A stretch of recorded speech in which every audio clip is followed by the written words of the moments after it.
este Booktuber, hoy vuelvo a hacerlo. En este vídeo os voy a hablar sobre el universo de Federico García Lorca, que como sabemos es un autor dotado de gran talento artístico. Pero para poder sumergirnos en él, primero tenemos que situarnos en el tiempo. Nos situamos en el siglo XX, justo en el momento en el que se produce una renovación literaria con el desarrollo de las vanguardias. Esos movimientos proponían modalidades de escritura muy enfrentadas con la tradición popular. En España, esas vanguardias no fueron radicales. No fue así, porque se desarrollaron de forma moderada, ya que se trataron con mucha originalidad.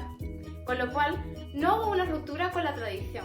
Al contrario, los autores se apropiaron de ella e incorporaron innovaciones. Ese movimiento vanguardista del que hablo influyó en la generación del 27, que fue un grupo de jóvenes poetas españoles del siglo XX que compartieron época, estilos e influencias.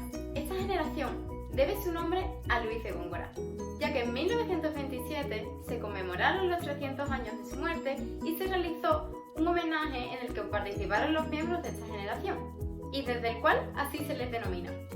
De esta generación destaca Federico García Lorca.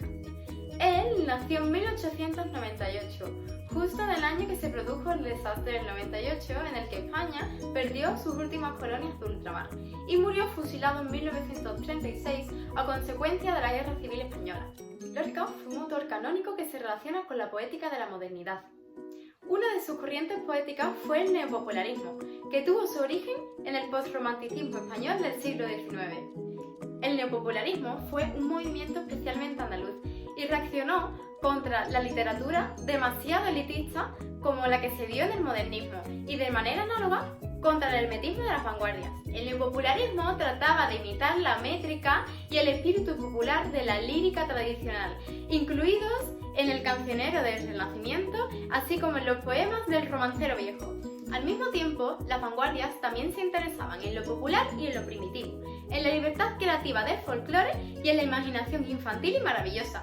Lorca, por tanto, tiene un afán de originalidad, por eso se apropia de lo tradicional, pero aportando innovación. Él usa metros clásicos, como por ejemplo el soneto o el romance, pero le incorpora elementos surrealistas. Otro rasgo lorquiano es la musicalidad, influenciada por los cantos tradicionales que estaban compuestos en versos para que se pudieran cantar. Es notable que Federico tiene una personalidad única cuya esencia impregna en su poesía. Esa forma tan personal de ver el mundo y de representarlo es lo que le ha hecho lograr el gran alcance de su obra. Es un autor comprometido con la sociedad, ya que en su obra hace una defensa de los pueblos perseguidos, como los judíos, los negros o los gitanos. Y además saca a la luz las injusticias y reivindica los derechos de los más indefensos de la sociedad, como son los niños o las mujeres. Él defiende a los marginados desde su yo, pero pasa a la dimensión plural del nosotros, consiguiendo así llegar al lector y al mundo. En cuanto a sus temas, toda su obra en general está empapada de frustración, aunque también incorpora temas como la infancia, la revolución social, la búsqueda de los orígenes, el amor o la muerte. Como vemos, el elemento metafórico es muy importante en la poética de Lorca, porque sigue una línea evolutiva en la que las metáforas van madurando desde la menos arriesgada en su juventud, influenciada por el romanticismo, hacia la más vanguardista en su posterioridad. La evolución de estos elementos metafóricos se pueden reconocer a lo largo de toda su poética.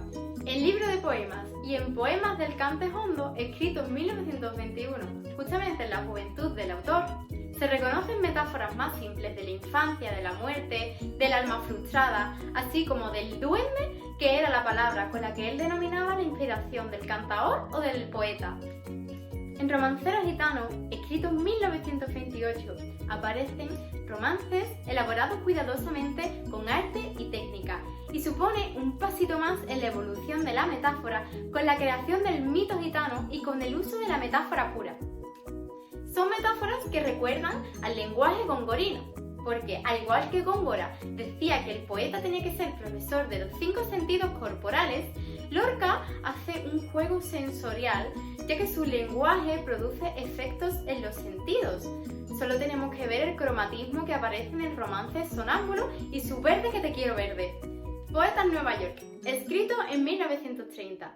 Es, como dije anteriormente, un punto de inflexión de su obra, porque el poeta había entrado en una etapa muy difícil de crisis sentimental, en la que el poeta decide marcharse a Nueva York, Él siente que la metrópolis no es para él, se sentía frustrado y desolado, y por eso sus sentimientos le sirvieron de inspiración y compuso este poemario. Aquí aparecen metáforas más surrealistas sobre la deshumanización del mundo industrializado, la pérdida de valores como el amor y la pureza enfrentada al capitalismo.